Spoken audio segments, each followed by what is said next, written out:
김주환, YTN 정치안보 전문기자 앵커 짧은 만남을 뒤로 하고 이제 다시 기약 없는 이별의 시간이 찾아왔습니다. 남북 가족들은 울면 안 된다. 오래 살아 다시 만나자면서 서로를 다독였습니다. 눈물이 쏟아졌던 작별 상봉 이야기, 김주환 YTN 정치안보 전문기자와 함께 이야기 나눠보겠습니다. 기자 안녕하세요. 앵커 오늘 오전에 짧았던 만남을 뒤로 하고 별 상봉을 했는데요. 눈물이 흘렀던 현장 모습 잠깐 좀 보시겠습니다.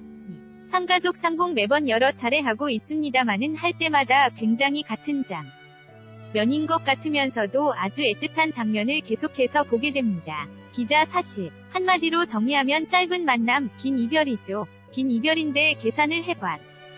70년을 헤어졌다라고 계산해보니까 61만 3,200시간 정도 됩니다.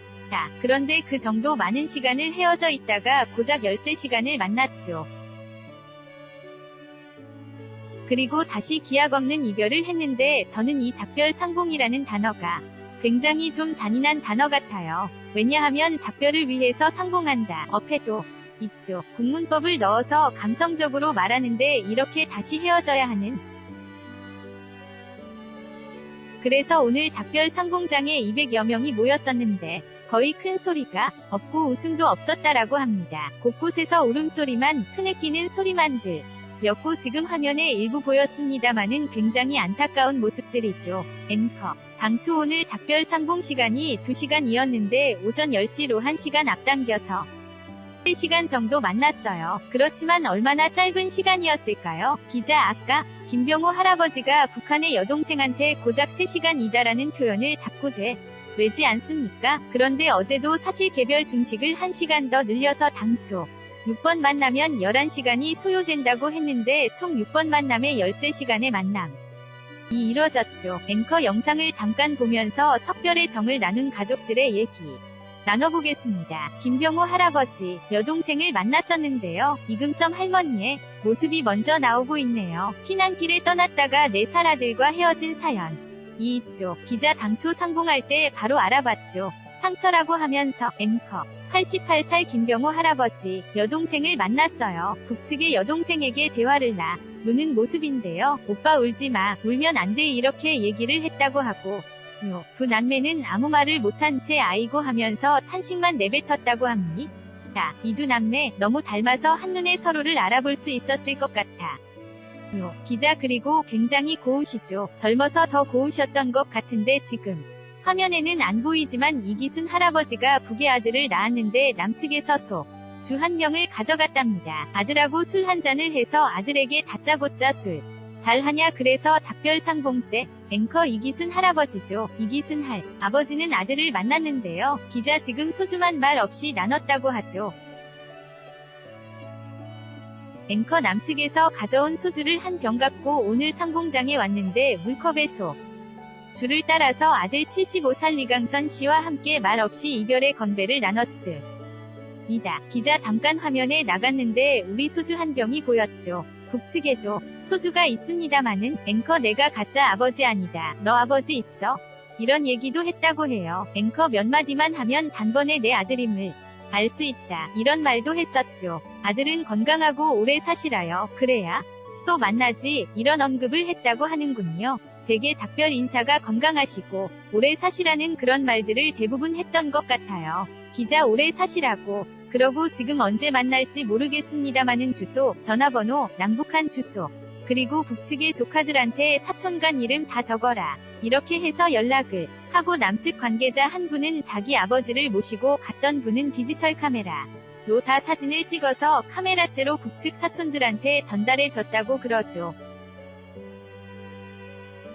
앵커 저마다의 사연이 다 눈물겹습니다마는 저는 이금섬 할머니 4살 아들과 헤어졌다가 70년 만에 아들을 만난 모자상봉 정말 가슴이 미어지더라. 고요. 기자 지금 화면에 안 보입니다마는 신재천 할아버지 92살 북측의 남동생을 만났는데 앵커 이금섬 할머니 지금 나오죠. 기자 지금 보이시죠? 앵커 모자상봉 아들을 만났는데요. 언제 다시 볼 수 있을지 모르는 아들 상철씨 71살 북측의 상철씨가 오른쪽에 있는 모습이죠. 얼굴을 만지면서 뭔가 소근소근 얘기를 나누는 모습인데 손을 꼭 붙들고 있군요. 첫날의 아들의 이름 상철아 이렇게 부르면서 두 팔을 벌려서 순의 아들을 꼭 안았었죠. 형제 상봉같이 이뤄진 것 같아요. 남측의 딸들도 같이 이번에 상봉을 했습니다. 기자 남측의 동생들이죠. 할머니가 나놀 때 막내딸만 안고 왔다고 하죠. 앵커 오늘 자리에서는 주소와 연락처를 서로 주고받은 가족들도 있었는데 언제인가 통일이 되면 서로 찾아가자. 이런 마음이었겠죠. 기자 지금 화면에 안 비쳤습니다마는 안타까운 소식. 이신재천 할아버지가 김포에 살았는데 북의 동생을 찾아보니까 개성에 살고 있더랍니다. 직선거리로 하면 30에서 40분밖에 안 걸리는 지척에 걸리는 거를 70여 년 동안 모르고 살았다는 거에 대해서 억장이 무너진다 그런 말씀을 했고 동생분은 형님 돌아가시기 전에 우리 집에 와서 밥 한 끼 꼭 드시라 이런 얘기까지 나왔다고 합니다. 앵커 40분 거리면 정말까?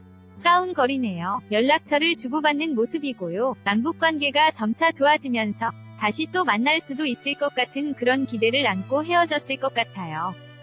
기자 그렇죠. 그래서 북측의 어떤 분은 버스에 헤어질 때 거기다가 글씨로 조국 통일이라고 썼다고 그러죠. 앵커 통일까지는 아니어도 어쨌든 조금 더 관계가 좋아지면서 이런 만남들이 좀 더 자주 있을 수 있지 않을까?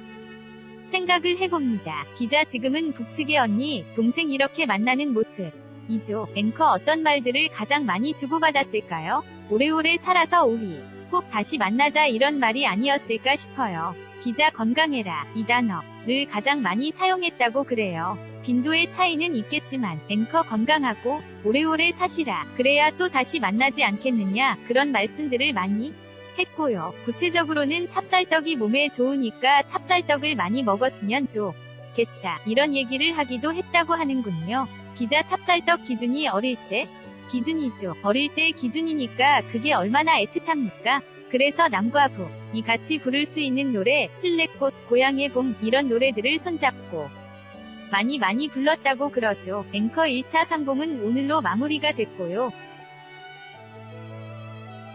조금 전 5시에 속초로 남측 가족들은 돌아왔고요. 2차 상봉이 또 이번 주에 예정이 되어 있는데요. 날씨 때문에 좀 걱정이라는데요. 기자 지금 24일부터 남측이 고향이었던 사람들이 전쟁 과정의 여러 가지 이유 때문에 북으로 갔던 남측 가족들을 찾는 83명이 금강산에 와서 같은 방식으로 만나죠. 그래도 지금 말씀하신 것처럼 태풍이 올라온다고 그래서 지금 걱정들을 사실은 적십자 관계자들이나 이상가족 상봉 관계자들이 걱정을 많이 합니다. 그 이유 중의 하나는 이분들이 평양에서 원산으로 이동을 해서 도로가 있는데 도로가 좀 여의치가 않나 봐요. 그래서 평소에는 기차로 움직였는데 이런 부분이 앵커 북측 가족 말씀하시는 거죠. 기자 그래서 원산에서 금강산 오는 그런 일정들이거든요. 일정들인데 또 24일부터 한반 도를 관통해서 지나가게 되니까 앵커 우리 가족들도 다니기가 불편할 것 같은데 기자 마찬가지죠. 마찬가지고 버스에서 오고 내릴 때 바람이 많이 분다라고 하니까 사실은 마음 같아서는 태풍이 금강산 지역이라도 좀 비껴 갔으면 하는 바람이죠. 앵커 정 그러면 일정을 조금 조정하는 것도 방법일 것 같은데요. 기자 그런데 현재까지는 남과 북 그런 이야기까지는 아직 안 했는데 앞서 풀기자들의 합동 취재기자들이 남북 관계자들 이야기하는 거 보니까 시간을 좀 조정을 하자 이런 얘기들을 하는 말을 들었다고 그러는데 그것이 공식화된 것은 아니고요. 앵커 이번 이상가족 상봉 앞으로 예화를 할 필요성이 있지 않은가. 이제 아직도 만나지 못한 많은 가족들이 남아있는데요. 그 가능성에 대해서는 어떻게 전망하십니까? 기자 그렇죠. 지금 사실은 한국전쟁 과정에서 피난 내려온 사람들이 한 300만 명 된다고 합니다. 그런데 적십자사에 등록하셨던 분이 1980년도부터 13만 5천여 분 되는데 그중 7만여 분이 돌아가시고 5만여 분 중에서 지금까지 21차례에 걸쳐서 만났던 분들이 했는데 정례화도 돼야 되지만 규모를 확대해야 된다. 그런데 사실은 이상가족 문제에 대해서는 북한이 상시적으로 좀 안 하는 경향이 있습니다. 이건 사실은 이상가족이 정례화가 되려면 남북관계가 순탄해야 되거든요. 그래서 짧은 만남, 긴 이별인데 남북관계 역시 짧은 만남, 긴 이별을 반복하고 있죠. 그래서 지금 그런 바람대로 다행히 박경서 한국적 십자 총재가 내달에 평양을 방문한다고 하니까 거기서 어떤 이야기들을 할지 인도주의적 문제에 있어서 어떤 구체적으로 결실을 가져왔으면 좋겠습니다. 앵커 추가로 서울에서 상봉 행사를 추진하는 것도 가능하겠군요. 기자 과거에는 그렇게 했지 않습니까? 그런데 그것이 2000년 8월부터 여러가지 북측에서 당시 기준으로는 체제 문제 때문에 담스러워서 그 이후에 만든 용어가 작별상봉이라는 용어를 만들어냈는데 그게 북측이 아이디어를 내서 그런 용어가 탄생한 거죠. 앵커 좀 더 자주 그리고 규모도 좀 키워서 많은 가족들이 추가로 더 만날 수 있었으면 좋겠습니다. 지금까지 김주환 YTN 정치안보 전문기자였습니다. 잘 들었습니다.